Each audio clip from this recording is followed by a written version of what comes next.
Lalu berkatalah orang-orang Efraim kepada Gideon, "Apa macam perbuatanmu ini terhadap kami? Mengapa engkau tidak memanggil kami ketika engkau pergi berperang melawan orang Midian?" Lalu mereka menyesali dia dengan sangat. Jawabnya kepada mereka, "Apa perbuatanku dalam hal ini jika dibandingkan dengan kamu? Bukankah pemetikan susulan oleh suku Efraim lebih baik hasilnya dari panen buah anggur kaum Abiezer? Allah telah menyerahkan kedua raja Midian itu, yakni Oreb dan Zeeb, ke dalam tanganmu.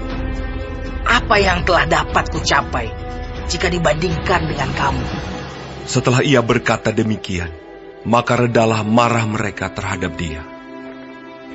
Ketika Gideon sampai ke sungai Yordan, menyeberanglah ia dan ke-300 orang yang bersama-sama dengan dia, meskipun masih lelah, namun mengejar juga. Dan berkatalah ia kepada orang-orang Sukot, "Tolong, berikan beberapa roti untuk rakyat yang mengikuti aku ini. Sebab mereka telah lelah, dan aku sedang mengejar Zebah dan Salmuna, raja-raja Midian."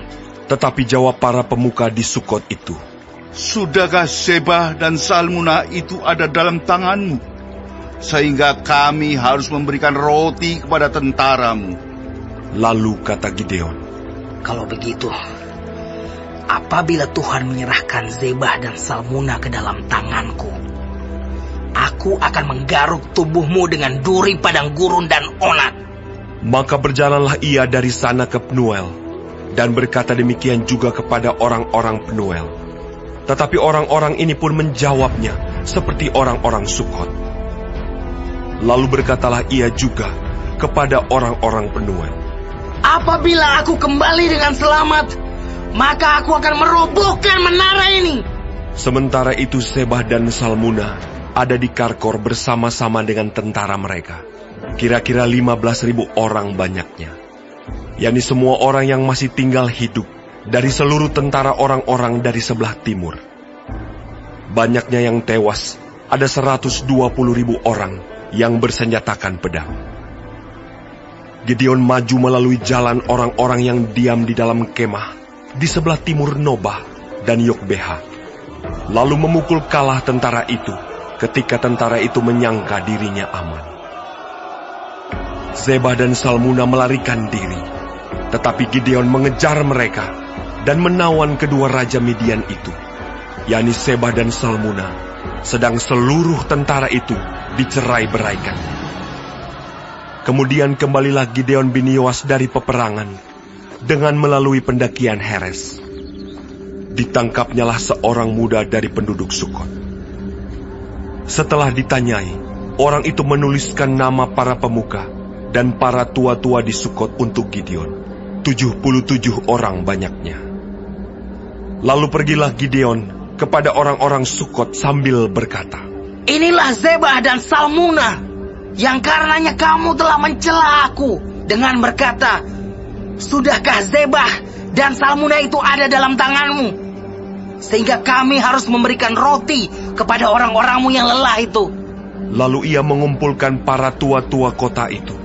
Ia mengambil duri padang gurun dan onak, dan menghajar orang-orang Sukot dengan itu. Juga menara Penuel dirobohkannya, dan dibunuhnya orang-orang kota itu. Kemudian bertanyalah ia kepada Zebah dan Salmuna, "Di manakah orang-orang yang telah kamu bunuh di Tabor itu?" Jawab mereka, "Mereka itu serupa dengan engkau. Sikap mereka masing-masing seperti anak raja."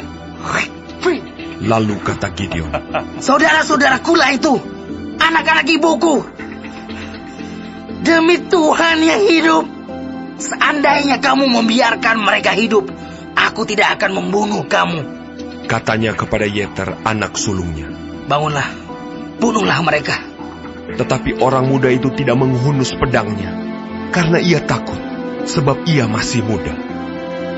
Lalu kata Zebah dan Salmuna, "Bangunlah engkau sendiri, dan paranglah kami. Sebab seperti orangnya, demikian pula kekuatannya." Maka bangunlah Gideon, dibunuhnya Zebah dan Salmuna. Kemudian diambilnya bulan-bulanan yang ada pada leher unta mereka. Kemudian berkatalah orang Israel kepada Gideon, biarlah engkau memerintah kami, baik engkau, baik anakmu, maupun cucumu, sebab engkaulah yang telah menyelamatkan kami dari tangan orang Midian. Jawab Gideon kepada mereka, Aku tidak akan memerintah kamu, dan juga anakku tidak akan memerintah kamu, tetapi Tuhan yang memerintah kamu. Selanjutnya kata Gideon kepada mereka, Satu hal saja yang kuminta kepadamu. Baiklah kamu masing-masing memberikan anting-anting dari jarahannya. karena musuh itu beranting-anting emas, sebab mereka orang Ismail. Jawab mereka, Kami mau memberikannya dengan suka hati. dan setelah dihamparkan sehelai kain, maka masing-masing melemparkan anting-anting dari jarahannya ke atas kain itu. Adapun berat anting-anting emas yang dimintanya itu, ada 1.700 sikal emas, belum terhitung bulan-bulanan, perhiasan telinga dan pakaian kain ungu muda yang dipakai oleh raja-raja Midian. Dan belum terhitung kalung rantai yang ada pada leher unta mereka. Kemudian Gideon membuat efod dari semuanya itu, dan menempatkannya di kotanya, di Ofra. Di sanalah orang Israel berlaku serong dengan menyembah efod itu. Inilah yang menjadi jerat bagi Gideon dan seisi rumahnya. Demikianlah orang Midian tunduk kepada orang Israel dan tidak dapat menegakkan kepalanya lagi. Maka amanlah negeri itu 40 tahun lamanya pada zaman Gideon. Lalu Yerubbaal bin Yoas pergilah dan diam di rumahnya sendiri. Gideon mempunyai 70 anak laki-laki, semuanya anak kandungnya, sebab ia beristri banyak. Juga gundiknya yang tinggal di Sikem melahirkan seorang anak laki-laki baginya. Lalu ia memberikan nama Abimelek kepada anak itu.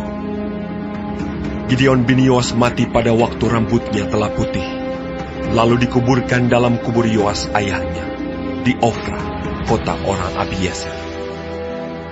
Setelah Gideon mati, kembalilah orang Israel berjalan serong dengan mengikuti para Baal dan membuat Baal Berit menjadi Allah mereka.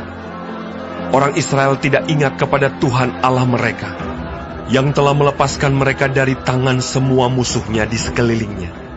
Juga tidak menunjukkan terima kasihnya kepada keturunan Yerubbaal Gideon, seimbang dengan segala yang baik yang telah dilakukannya kepada orang Israel.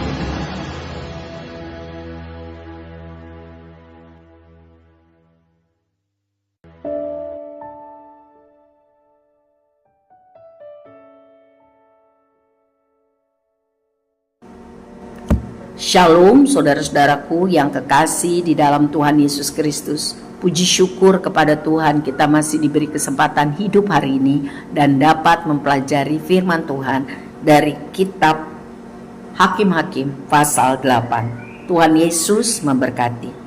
Orang-orang Efraim memperingatkan Gideon. Saudara, Efraim dan Manasye adalah suku yang menonjol di bagian tengah Israel. Mereka keturunan Yusuf.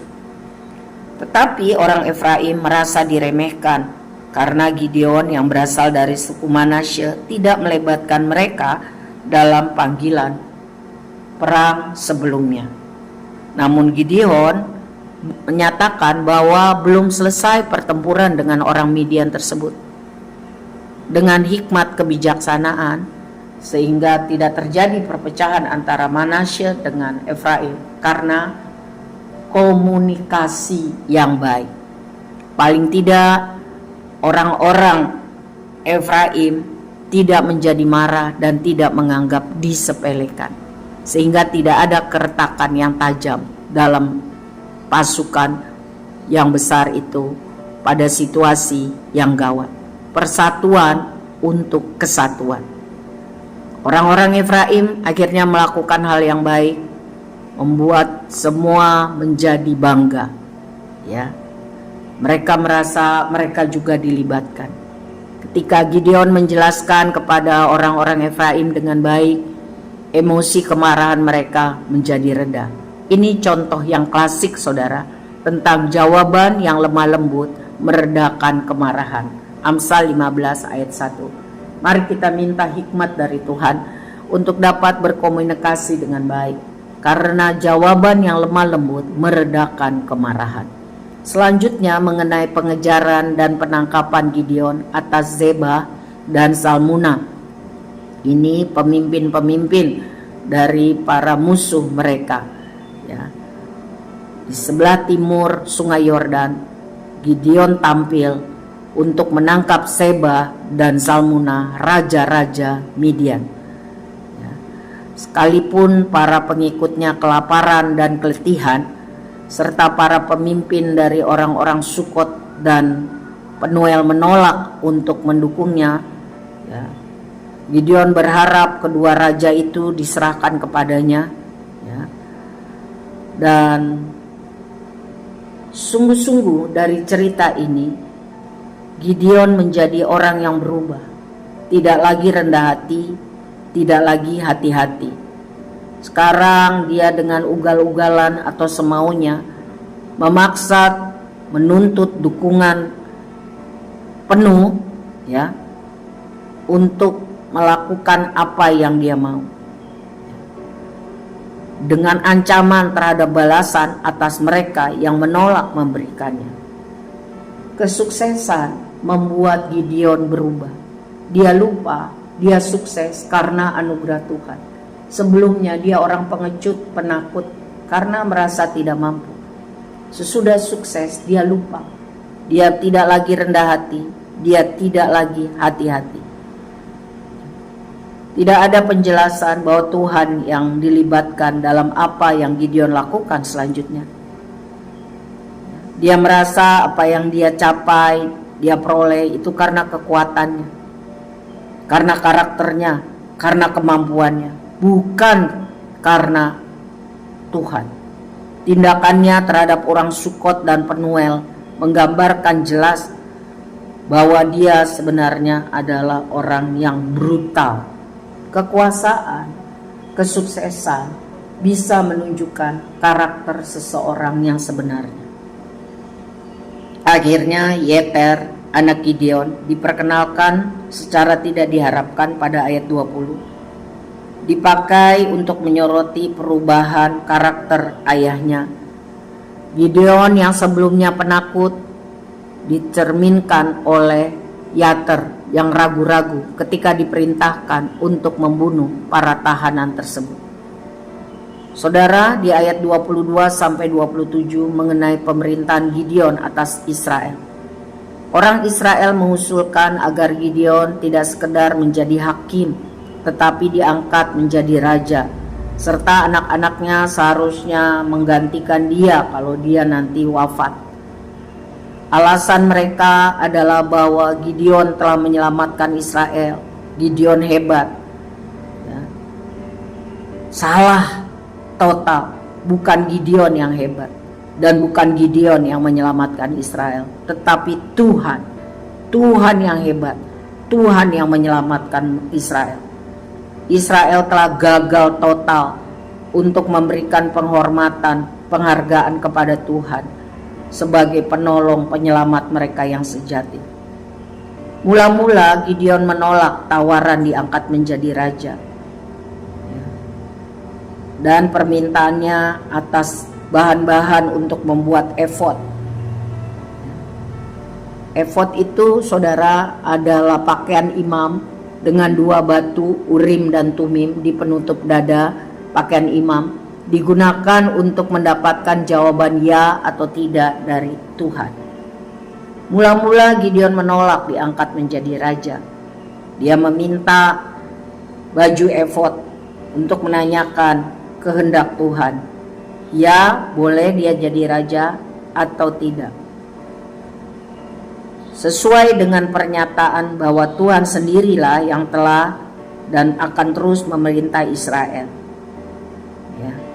Gideon membuat baju efod dan meletakkannya di Ofra, di mana Tuhan pertama kali menampakkan diri kepadanya ketika ia ketakutan mengumpet di goa. Itu tindakan saleh yang tidak sungguh-sungguh dari hati. Itu hanya kamuflase, karena sesungguhnya efod itu telah dijadikan menjadi berhala, Gideon beserta keluarga besarnya terlibat dalam penyembahan yang salah berkaitan dengan baju efod itu. Sayang sekali Gideon mengawali dengan baik, sangat baik, dan mengakhiri hidup dengan kurang hati-hati, menjadi sombong dan angkuh, menyebabkan Israel kembali terpelosok dalam kemurtatan karena mereka sekarang menyembah efod. Saudara, kematian Gideon dan kelahiran Abimelek. Bagian 28-35 dari Hakim-Hakim 8 menceritakan warisan positif dari Gideon terhadap Israel adalah kedamaian yang diberikan Tuhan selama 40 tahun. Sesuai dengan pernyataannya bahwa Tuhanlah yang memerintah Israel, bukan dia. Itu perkataannya. Tetapi gaya hidupnya beda total dengan apa yang dia katakan. Istrinya banyak, anaknya 70, dan gundik. Itu sungguh-sungguh tidak sesuai dengan apa yang dia katakan, bahwa Tuhanlah pemimpin, Tuhanlah penguasa, Tuhanlah yang memerintah. Jauh lebih mirip kelakuannya seperti penguasa daripada warga negara biasa. Ada ketidaksesuaian antara pernyataan dan kelakuan sehari-hari. Warisan buruk Gideon atas Israel adalah kemurtatan dan kekerasan, sehingga setelah dia meninggal, berhala yang berkaitan dengan efod telah berkembang cepat menjadi penyembahan terhadap Baal, dan anaknya Abimelek menunjukkan perilaku seperti ayahnya. Bagaimana dengan kekuasaan, bagaimana dengan keras memerintah rakyat. Apa yang Gideon sembunyikan secara rahasia melalui perkataan yang kelihatan positif, dibeberkan dengan terang-terangan kelakuannya melalui anaknya Abimelek, yaitu kekuasaan dengan penuh kekuatan pembantaian dan darah. Abimelek sendiri artinya ayahku adalah raja, adalah pernyataan tentang ambivalen Gideon, tentang penolakannya menjadi raja. Saudara, sebab itu kita belajar harus konsisten, berintegritas antara perkataan dan perbuatan. Jangan ada kemunafikan. Tidak ada yang tersembunyi bagi Tuhan. Anak-anak kita, keturunan kita akan melakukan persis seperti apa yang kita lakukan, bahkan menjadi tambah buruk kalau itu hal yang salah.